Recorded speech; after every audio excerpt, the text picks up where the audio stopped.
What up? Wade here. Welcome back to the Wade Alter Show. So today what I want to talk about are shortcuts and the few shortcuts there are in life. And one, even more importantly, that you might think is there that really isn't there. And you're making decisions assuming that the shortcut exists, yet that leads to poor decisions, leading to actually shooting yourself in the foot and going backwards and holding you back and creating this sort of glass ceiling from the success that you want, because you have a belief that this exists when it truly doesn't exist. And when I talk about success, when I talk about achievement here, I'm talking about in any skill, whether it's success in your dating life, success in your career, success as an entrepreneur, success in the health and fitness world, no matter what area it is, this one life sort of shortcut truly does not exist. So I'm going to first eradicate that for you so that you can live a more abundant, free lifestyle and be happier and more fulfilled and satisfied all the time. Sounds pretty awesome. But on the other side, then I'm going to come back and go, hey, there are a few shortcuts that I'd love to get into, a little rapid fire at the end here. But we have to start by removing one that is truly sort of, it's something that I still have to fight the dragon away. It's something that I see all too often, especially in the millennial generation. And it really is a byproduct of that sort of gold star syndrome that we all had. Like I said, I consider myself a millennial on kind of the top end. And so we were all taught by our parents who are byproducts of the baby boomer generation. And they're saying, you know what, you can achieve anything. If you work hard enough, just read more, work hard, rugged individualist, you can have success and do whatever you want. If you want to be a basketball player, if you want to be an astronaut, just work hard enough and anything is possible. And so what happens is you come out into the world and you get split out of there, maybe 20, maybe 22 after college, or if you don't go to college, and you're thinking, I'm going to change the world. I'm going to do these amazing things because I believe in myself and I believe it's possible. Which, hey, that is so much better than the sort of opposite where the victim mindset or coming from a place of futility where you don't think anything is possible. So, hey, if you have that high self-esteem, that high sense of self-worth, and you want to achieve big things, that's great. But what happens is reality sets in and you get jaded by the real world. And all of a sudden, you expect it to be, this manager and creating an impact on the world when you're 23 years old and you have no skill set, you have no value, you haven't put any time in. You have to put your time in. And so what happens is people are kind of in their mid-20s and they're thinking, where's the shortcut? How do I get there faster? Is the shortcut starting an e-commerce business? Is the shortcut, learning how to, manage social media or becoming an influencer? Is the shortcut going back to school and getting an MBA or going to law school? Like, where's the shortcut? And the thing is truly, I'm here to tell you at the end of the day, your whole 20s all comes down to the always way I say it is you got to fuck shit up, go try a bunch of different things, go on some adventures, travel, find out what you don't like. And remember, success, it's like a sculpture and it's more about removing things than it is about adding things. And so go off and fully commit. The only way you can fail is by living in the gray zone, is wondering what if and sitting in that place. But this other sort of like more subtle, nuanced issue that people have is they're so impatient and they're so just constantly thinking, where is the shortcut? They're looking for these singular little things when now that I'm kind of at the ripe old age of 37 here, have a lot of older friends, a lot of younger friends, but a lot of older friends, and I've seen this happen enough time with clients, which is friends, with family members, is the fact that you gotta pay your dues. If you want to hit the level of success that you've probably been fed through society or through what your parents think is possible, that level of self-esteem, that void that you're trying to fill, or that cup that you're trying to, raise the level to, more than likely that level of success, that giant house that you want, or living downtown in the city and having that dream lifestyle, the jet setter lifestyle where you're doing all these crazy things, that level of success, it's going to take a lot more than learning some random skill set about how to, hack the system and get some automated webinar to work or something like that. Or to start an e-commerce business and think all of a sudden you're going to blow up. I mean, I've had clients that are in their early 20s and they start 7-figure e-commerce businesses. But that's like modeling a viral sort of situation. That's 1 in a million or maybe 1 in 1,000 or even 1 in 100. But still, it's more than hard work. It's like, did you find the right niche? And a lot of times what happens is they do it once and then they can't recreate it because they didn't realize that, maybe if you look at, let's say, e-commerce, this is a great example here. So what is e-commerce? Why was it popular? And why is it kind of fading in popularity? I'm not in that world as much as maybe some people listening, but in general, what happened was a few years ago, all of a sudden Alibaba became good enough that you could actually trust it predictably to ship stuff at the right time. So if you were getting hundreds of orders or hundreds of units in sales, you could predictably build a business around that. Whereas maybe even a year or two before that, There was no opportunity. You'd have to go to China and go to a factory and they'd knock your stuff off and try to sell it and become your competitor. Like it was all messed up. So finally there was this, the clouds parted. And on top of that, Facebook ads were nice and cheap. Not a lot of people were jumping in. People were getting more and more into it, but this is pre like the US election. And so you don't have all the political aspects of people using ads for that. Now it's so regulated. And on top of that, you have all the Chinese tariffs here in America. And all of a sudden, interesting, profit margins just eating away there. And so all of a sudden you might hear about e-commerce and you're like, I'm going to hack the system and I'm going to start a business in e-commerce. It seems to be working so well. Why isn't it working for me? What's going on here? Why am I frustrated? And it's because there are no shortcuts. It's not one single tactic. It's not one type of business. It's being ready. Yeah, hard work is important. Being smart is important. Having the right money mindsets and kind of diving full in when the time is right. But therein lies the biggest thing, when the time is right. And so I swear, it seems like every 6 months, there's some new flavor of the month or flavor of the quarter or flavor of the year where it goes from e-commerce to what was it? At one point, it was slinging acai berries back in the day. And then, building an SEO empire. And now it's Instagram and becoming an influencer. Sometimes it's like launching products and it's Facebook ads or social media management. And now I think it seems like it's coming full circle and it's like start doing real estate and things like that. And what I want you to kind of realize with this is that where most people make the mistake is they're looking for the tactic to be the shortcut. And so tactics, they're just tactics, and so kind of just explaining here for, sort of the vocab nerds out here. When I'm seeing tactics are like the small little minutia things, whereas overall you have a meta strategy. And so they always talk about, like Hannibal, the old general from, I think the Carthaginian War is where he's from, it's Carthaginian, which no longer exists because he lost. Ultimately, he lost the war, but he never lost a battle. And so thinking of it on the battle level, that's the tactics. The war itself is getting on the strategy side. And so, yes, tactics are important. You need to always make sure to take a step back and think big picture. And the bigger the picture you get, the longer your time horizon becomes, and the more that leads to sustainable long-term success in any area. And so let me give you just a couple different examples of this. If we look at, let's say, the dating world, let's say you're a single dude and you're like, okay, what would be the sort of shortcut approach? The pickup line. I'm just going to learn the perfect line. I remember at one point, it was the apocalypse opener, where if you said this one phrase at the start of the interaction, and this is how you initiated it, the girl was just ready to leave with you right away. The apocalypse, it's the end of the world sort of opener. And I don't even remember what it was, but I tried it and it did not work. So it's because there's no shortcuts like that. I mean, man, this is obvious, right? No one little line. What happens is like, if you truly want to be successful, I think this isn't anything, but when it came to dating, it was really a 3 to 4 year sort of, period of transformation where it went to, you had to read everything from Thoreau to Eckhart Tolle to Atlas Shrugged to David Data to Awaken the Giant Within, and just all these sort of classic self-help books to become a better person. And what would happen too, then all of a sudden you're cultivating through that process, you're going to the gym, you're working out. It's not about the looks, but it makes you feel more confident and sure of yourself. You're stronger. And it is like, yeah, if you can throw some weights around, you feel more comfortable and confident in social situations. And then you work on your social skills. You start believing in yourself more. You have more sense of a self-worth. And all of a sudden you spit out the other side 3 to 4 years later, and you truly are naturally attractive and can really have choice. If you go out and you put your time in, you're going out 2 to 3 times a week, you're trial and error, you're making mistakes, you're getting the experience, boom. And who wouldn't want to invest 3 to 4 years of their life to, for the rest of your life, have the power and the ability to choose the type of woman you want? Just so few people do it. And I think what it is because it's that sort of lack of self-trust of being like, can I really get there? And then also they're looking for the shortcut and they're going, what's my opener? What do I do when I run out of things to say? Or the number one best information product ever related to dating advice was how to text my ex back. What more of a ridiculous hack than thinking that you could just read a little ebook and find 3 to 4 text messages that you could send to your ex that you're deeply heartbroken over, and all of a sudden she's going to completely change everything and get back with you. Like that is the definition of doing weird shit, buying stuff that is not going to work. And because of that sort of short-term mentality, it leads to just making a lot of bad decisions, getting stuck on that girl versus the right thing of working on yourself, becoming a better person. And then you ultimately would not want to be with a woman like her anyways, because you're going to become a better man and attract a higher quality person into your life. And this goes for the opposite sex as well. Women doing the same thing with men.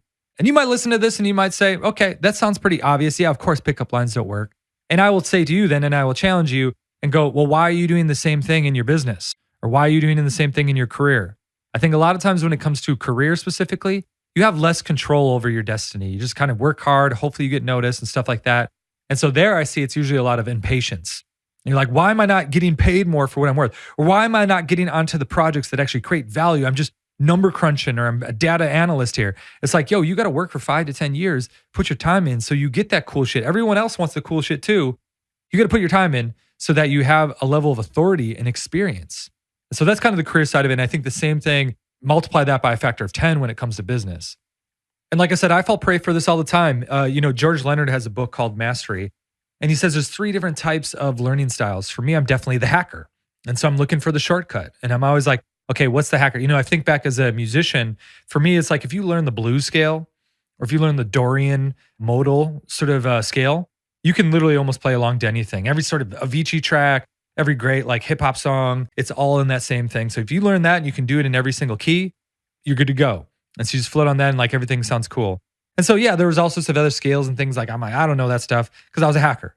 And so, you try to do the same thing in business or something like that. Something, okay, what's the hack in business? So what happens is people, again, they come back to that flavor of the month and they start going, oh, okay, it's automated webinars. That's the answer. Or it's Facebook ads. That's the answer. Or starting a podcast. And once I start that podcast or once I write that book, that's when everything is going to change. And if I just commit to that long enough, yes, it's going to work. And I've seen it work for other people. And so there's 2 sides of this. Is like, again, one, you can't model your success or the path that you want to take off of somebody else's virality. And so if you look at, let's say like a Lewis Howes, who has a, huge flourishing podcast, or even in Tim Ferriss, although a lot of it came from, he's got so many good best-selling books and stuff like that too. And he had the blog even before then. But let's say like a Lewis Howes, like if he tried to start today, he'd be coming from a completely different place. But all of a sudden you can look and you'd be like, oh my God, he's been on Ellen and he's done all these amazing things. It's like he started his podcast back in like 2007 or 2008.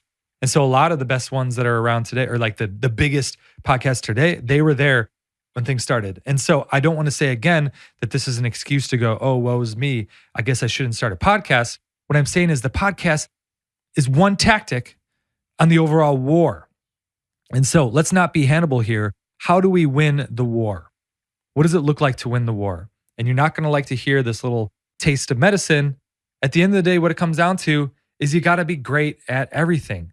You got to pay your dues. You got to put your time in. This is like comparing the one-hit wonder to like the Rolling Stones or the Beatles. And so it's always like, the one-hit wonder happens after 10 years of, hitting up the clubs, song after song, and all of a sudden, oh my God, they just came out of nowhere. But if you actually see the backstory, they've been practicing, they've been in these crappy little, taverns for the last 10 years. And it's very interesting. You see this in every area of success, is that the faster you go up, the faster you go down. The people that just have the one-hit wonder and it happens really fast, usually 6 months later, you've never heard from them again because that's why it's a one-hit wonder. Versus the people that have been just trucking and grinding away for 10 years, those are the type of bands that are around for at least 10, 20, 30 years. And so again, I'm coming back to the fact of if you can just be patient, if you can just, pride yourself on putting the time in on every day. Something I've been hitting on a lot lately is that whole fascination, being passionate. Think about, what do I want my legacy to be? What would I want to do for 25 years? And hey, if it takes me a while to get there, or if I have to go work for somebody else in the short term, just so I can learn more of the skill set to get there, when the time comes. The other piece of this too is there's going to be those opportunities where, boom, all of a sudden it is the next sort of Alibaba, Facebook algorithm situation in life where boom, everything can go. Or it's all of a sudden, boom, the next podcast wave comes, whatever. Like maybe it's like AR or VR, some random situation that we don't even know what it is yet. But because you had been putting your time in and building the skills and being passionate and becoming this unique person that people want to listen to, that offers a unique message to the world, the only way that's possible is the path to mastery. The only way you can get there is it's going to take some time and you're going to have to invest. And yes, it's a risk. The reason why people are impatient, I always say this, like impatience, the opposite side of that coin is self-trust.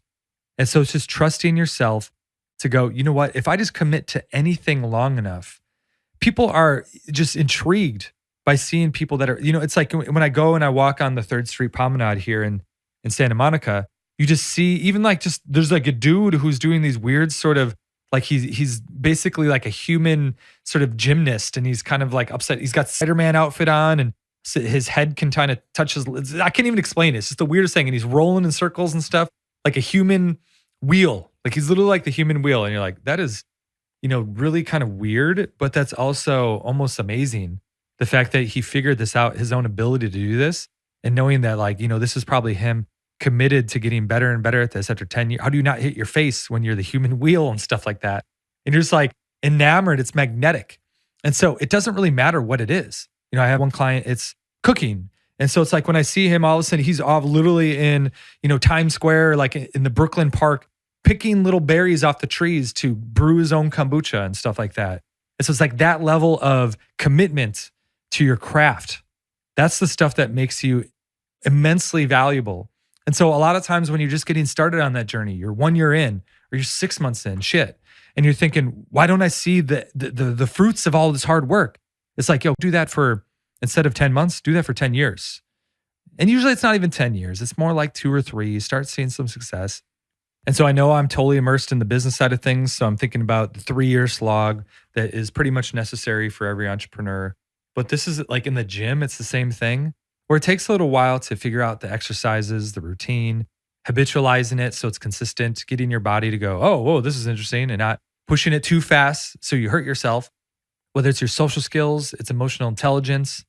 In the end of the day, it's so completely worth it. It's so rewarding and satisfying. And that's the reason that so few people have these things. Happiness is a skill set. It takes a while to be able to be happy more of the time, and be happy all the time. And so you might be like, oh, cool. I thought this was supposed to be about shortcuts. And you just told me there aren't any. And I just really wanted to hammer that home because I think it's important to remove that belief and hit the opposite side, which is the self-trust. And so I guess let me kind of list off quickly to kind of round out the podcast here, a couple true, what I believe to be shortcuts. The first one that I think is the most important is just you are a product of your environment. And so really making sure to immerse yourself, constantly surround yourself with other people. Look at your social circle as a more dynamic thing than most people do. So many people just think that, the friends you got that were in high school or your fraternity or something like that are the friends you have today. Being really thinking of that from a fluid context of I really view my life as like a petri dish. I believe it to be the truth. And so I want that petri dish full of the best nutrients possible. And a big part of that is surrounding yourself with the right type of people. I can't tell you how many times in my life that my paradigm just completely was shattered by the fact I thought life was one way, and then seeing somebody similar to me do something that was 10x what I was doing, it just changed the game for me. Again, I remember this as like, with dating, it was a huge one where all of a sudden I see some guy and he's got like 2 girls on his, I'm like, oh my God, I didn't even know that's possible. And shit, if he's doing that, I can do that sort of stuff. Business, financial success, same sort of stuff in the gym, all that. So really make sure to surround yourself. There's a reason why it's such a cliche. You're the average of your 5 closest friends. I think this ties into another huge shortcut is the wisdom of people who have been where you want to be and making sure to model the right people. I think, we all know that mentors are going to get you there, coaches are going to get you there. But I think more important to that is getting the right model. And so I remember in Chicago, I had a great mentor and he was, paved the most asphalt in the country, a couple $100 million a year. But whenever we talked, I could get kind of some ideas like osmosis of like his level of financial, like how he views money and how easy it was for him to create value and turn that into wealth. And so that was important. But when it came to actually like business advice, which was really what I needed, because this was like really early in my business, he's like, you need a mission statement and you need core values. And truly at that stage, I'm like, I'm just trying to figure out how to like sell. Like what do I even say to kind of get them to buy my shit? And am I even selling the right stuff? And so it's finding the right person that's maybe just a couple rungs above you. But also, as I mentioned before, making sure that the model that they used is still applicable today. Because, if I try to, model Tony Robbins, well, shit, I can't use infomercials and I can't use paid testimonials from actors because that's illegal now. And no one watches, infomercials and stuff like that. But you might be able to take that and go, okay, how could I apply that to a webinar? And there's definitely some stuff, I'm sure some great stuff you could learn from Tony if you got in a room with him when it came to business. But I think it's almost more valuable to find somebody who did exactly what you wanted to do like 6 months ago or like a year ago. Because even 6 months ago, like I said, a Facebook ad strategy that worked then, those same ads might get completely disapproved today. or the lead cost might be totally different, or the time of year things might change. Things are constantly, moving faster and faster, the volatility of the online space. And so what I would say to that is just make sure to kind of dive in deeper and get good at seeing, okay, where did this person come from? And how can I make sure that that path could apply to where I'm at as well? Another huge one that I think everyone tries to do, probably beats themselves up for not doing enough, but I'm going to be here to slap you in the face with it again, is reading.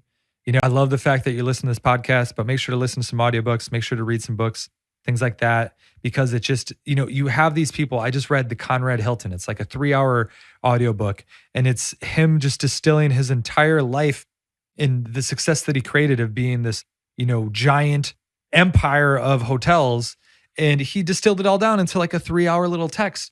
And it just is another example of that's for me. I'm feeding my mind with, here's an example. This is possible. This is not weird that I'm this entrepreneur. Everyone else is an employee, and it kind of feels lonely at times. But when you hear of all these other examples of people and him doing it back in the wild, wild west area in the middle of the oil rush and stuff like that, you're thinking, okay, if he did it then, I can do it now. So I love old biographies.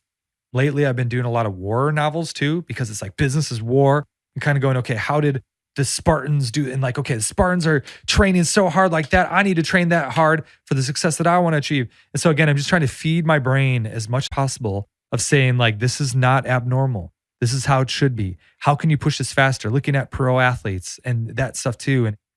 And so even if you can't surround yourself physically, at least reading books about people that were successful, kind of modeling them from that context is great. But on top of that, making sure to read all the self-help classics, all the business classics. Final one for me, I would say is like, marketing is like persuasion and influence is what I would really say to taking a step back, because everything is communication, everything is selling, everything is negotiation.